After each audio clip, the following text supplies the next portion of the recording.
Carlana do Shibari Entre Nós e nessa aula eu vou te falar sobre como você vai construir uma prática com segurança.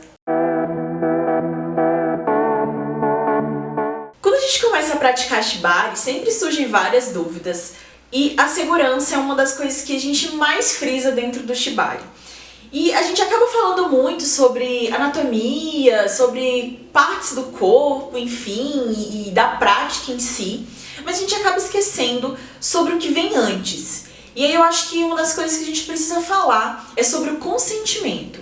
Quando a gente começa a praticar Shibari, a gente tem que entender que a gente está lidando com uma outra pessoa. Então a gente tem que trabalhar dentro daquilo que é permitido e aquilo que não é permitido para essa pessoa. E como que a gente vai saber isso? Porque a gente vive numa sociedade que o consentimento ele ainda é um pouco nebuloso, as pessoas não sabem muito bem lidar com ele. A gente está acostumado com, tipo, se a pessoa não disse não, é porque ela está aceitando, se calou é porque consente. Esse tipo de comportamento nem sempre não, ele nunca se aplica dentro do Shibari.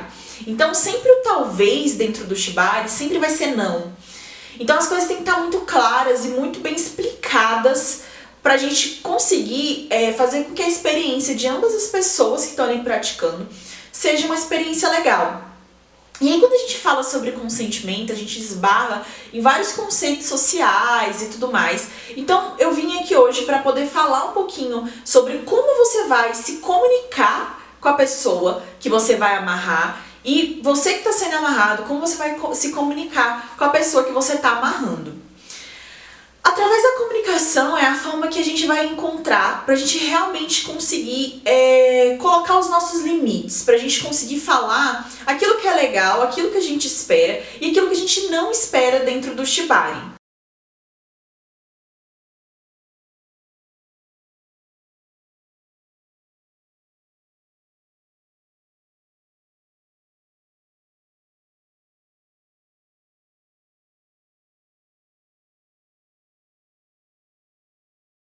Existem algumas formas da gente construir essa segurança dentro do Shibari. E uma das primeiras, os princípios mais básicos que a gente tem que levar em consideração quando a gente começa a fazer Shibari é o consentimento. A gente sempre tem que levar em consideração que tudo que a gente vai fazer, mesmo que seja algo muito simples, como prender o cabelo, amarrar uma mão, tem que ter o consentimento da outra pessoa. Já aconteceram experiências comigo de pessoas que não gostavam de ter os seus tornozelos amarrados.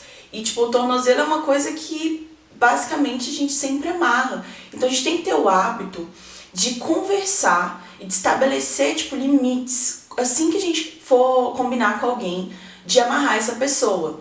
Então eu acho que a gente tem que falar um pouco sobre essa questão do consentimento, entender como ele funciona.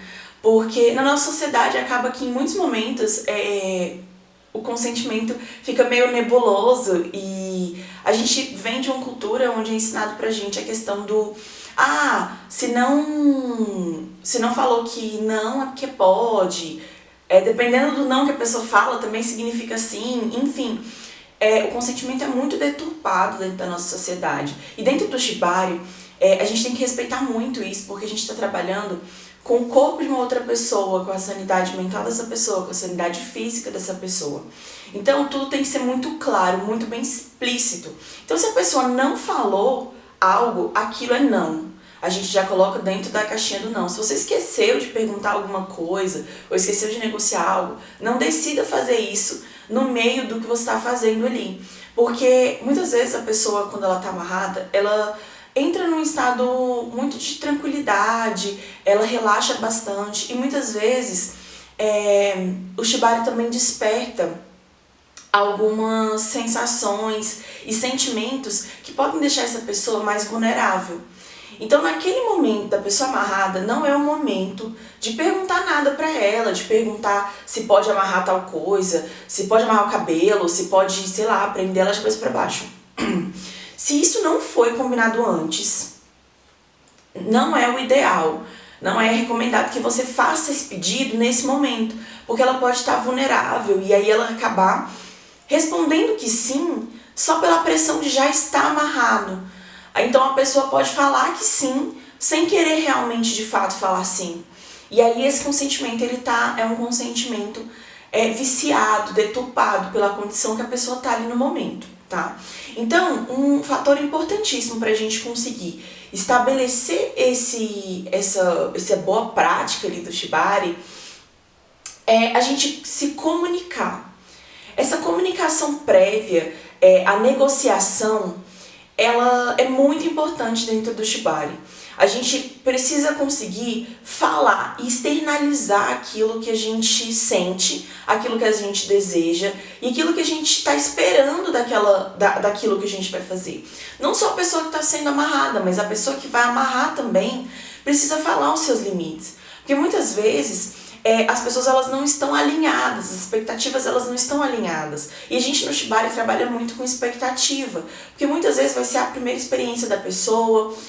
A gente vê muitas coisas na internet, muitas ideias de como fazer Shibari. Então a pessoa chega às vezes pra gente com uma carga toda de expectativas. Então a gente tem que alinhar isso e entender aquilo que a pessoa deseja, aquilo que eu desejo e aquilo que a gente consegue oferecer de fato um pro outro. Então, sempre se comunique, sempre negocie muito bem, saiba sobre a vida da pessoa, saiba sobre as expectativas dela, se ela espera que aquilo ali seja uma prática, tipo um treino, se ela espera algo mais estético, se ela espera um Shibari com sexo. Sempre deixe muito claro, mesmo se você não for um profissional de Shibari, mesmo que você esteja amarrando a pessoa por um hobby ali com os amigos e tal, sempre fale com ela, explique para a pessoa o que vai acontecer, o que você espera que aconteça e espera a pessoa te dizer também, estabeleça limites, não deixe de saber limites sobre a pessoa. Às vezes a pessoa não sabe muito bem quais são os limites dela porque ela nunca experimentou, então ela não sabe o que ela pode dizer que é um limite ou não. Então você, pessoa que está amarrando, explore isso. Pergunte pra pessoa, fala assim, eu posso amarrar seu pé? Eu posso amarrar o seu cabelo? Se eu quiser te deixar de cabeça pra baixo, eu posso? Se eu quiser, tipo, te suspender, eu posso? Eu posso, tipo, fazer uma torção, colocar corda na sua boca? Eu posso te vendar? Faça todas as perguntas possíveis de coisas possíveis que você pode fazer. Isso vai ajudar com que a pessoa, ela entenda os limites dela, entenda o que ela gosta e o que ela não gosta e o que ela acha que ela poderia gostar ou não ali dentro do Shibari. É muito importante essa etapa, então não pule ela. Não pule esse período essa etapa da negociação, mesmo que seja não, mas é porque foi uma coisa super rápida, eu só fiz um single column. Sim, passe pela negociação. Porque às vezes você quer fazer um single column na pessoa, mas a pessoa acha que você vai suspender ela. E essa quebra de expectativa, ela pode deixar a pessoa machucada, ferida de alguma forma. Isso não é legal. Então, a gente já tem vários aspectos sensíveis dentro do Shibari que a gente já tem que lidar com eles pelo próprio fato de estar fazendo Shibari. Então, todos esses momentos a gente precisa se cercar de proteção para que a gente não tenha mais riscos do que a gente já corre na prática. Uma coisa que é muito importante também a gente pensar é sobre o feedback. O feedback depois da prática é muito legal, mas também durante a prática. Quando a gente está amarrando, a gente fala que a responsabilidade ela é compartilhada, né? Então, eu tenho responsabilidade, quando eu estou amarrando, de manter ali a pessoa segura, se ela precisar de se mexer, eu que vou fazer esse papel de mobilidade ali para ela, de estar ciente dos riscos e me preocupar com isso, de não fazer nada com que a pessoa não queira. E a pessoa que está amarrada, ela tem também responsabilidades sobre me falar sobre o que está acontecendo com o corpo dela, me sinalizar quando não está legal, me sinalizar de alguma dor ou sensação estranha que possa estar acontecendo. E aí, essa responsabilidade eu não posso tirar dela e falar que a pessoa, porque ela está amarrada, ela não tem nenhum tipo de responsabilidade. Então, tente sempre estimular com que a pessoa dê esse feedback durante a amarração. Por quê? Porque é muito importante que você saiba o que está acontecendo no corpo da pessoa. Se a pessoa está ali amarrada e você não sabe o que está acontecendo, às vezes ela pode estar com uma compressão de nervo e você nem sabe. E aí não tem como você fazer aquilo ser resolvido rápido, porque precisa de uma sinalização dessa pessoa. Então, estimule com que a pessoa te dê feedbacks e seja uma pessoa aberta para receber esses feedbacks. Se você está com a expectativa de suspensão e a pessoa está te sinalizando que ela não consegue ser suspensa, ela está te sinalizando que ela está com muita dor ou que ela está com alguma sensação estranha, adapte a sua expectativa para aquela necessidade do momento. Não vai suspender a pessoa se ela está dando sinais claros de que ela não vai conseguir ficar naquela posição. Então a gente tem que estar sempre muito flexível para conseguir atender essas demandas e conseguir fazer com que a prática seja o mais segura possível. Então estimule o feedback, seja aberto a esse feedback, mesmo ao longo da prática do Shibari, e estimule o feedback após. Por que isso é tão importante? Porque o feedback é um momento de troca, é um momento onde você vai conseguir falar e se comunicar com essa pessoa fora das cordas. Então já passou ali aquele momentozinho do after, onde você vai conseguir dar suporte para a pessoa, onde você vai amparar ela. E isso é uma outra parte do Shibari que é muito importante e que estabelece também essa boa prática ali do Shibari. É você conseguir realmente dar um suporte para a pessoa. Não é só amarrar e soltar a pessoa. Você trabalha dentro do Shibari vários aspectos que muitas vezes mexem com coisas dentro da pessoa e que você precisa dar um suporte. Eu não estou falando para você que aftercare é carinho. Você não precisa ficar abraçado com a pessoa, não precisa fazer o psicólogo também, isso não é o nosso papel. Se a pessoa trazer alguma demanda para você, escuta, mas escuta como um amigo escutaria. O aftercare, ele é um momento muito importante e que a gente não pode deixar de fazer, mesmo que seja um aftercare de tomar um cafezinho junto, tomar uma água, bater um papo, tá? Não necessariamente precisa ser um colo ou ficar junto.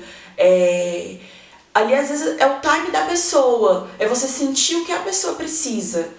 E o aftercare é importante, inclusive, para quem está amarrando, porque a gente, às vezes, fica naquele momento ali do hiperfoco, a pessoa está naquele momento de rope space, e a gente precisa voltar para essa sensação do agora, né? Então, façam aftercare, não dispensem esse momento, porque ele é essencial para a gente conseguir fazer uma prática segura.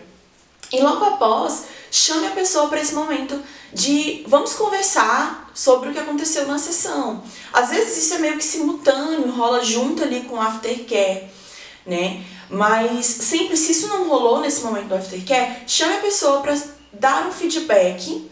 Eu acho muito legal dar uma pausa entre o momento da prática e aí depois um feedback. Por quê? Porque para realmente a pessoa se desligar daquele momento, para ela digerir a coisa. E ela pode trazer para você as demandas dela, o que ela sentiu, se teve algo que foi um pouco incômodo, se doeu em algum lugar, como o corpo dela se comportou ali dentro das cordas. Da mesma forma, você trazer para a pessoa o que você sentiu, quais foram as suas expectativas, se foram atendidas, se não foram. Isso é muito legal, porque você cresce muito com esses feedbacks, você que está amarrando. E a pessoa que está sendo amarrada, ela entende melhor como as coisas funcionam para você. E eu acho que essa troca ela é essencial para esse momento. Ela trazer esse momento de troca entre vocês é muito importante. Então, assim, isso mostra que a comunicação é uma ferramenta muito importante quando a gente está falando sobre Shibari, porque ela está presente desde o momento antes, na negociação. A gente precisa se comunicar muito bem, tanto no momento da prática em si, quanto no pós-prática. Então, estabeleça bem a comunicação e trabalhe isso de forma a você sempre estimular com que as pessoas se comuniquem com você durante a prática do Shibari. Porque isso vai ajudar muito na hora de você seguir realmente e trabalhar dentro do consentimento e trabalhar dentro das formas que você consegue atender as demandas da pessoa, mas também ser atendido. E é isso, eu espero que essa aula possa ter te ajudado um pouco sobre essa questão da comunicação e a gente se vê nas próximas aulas.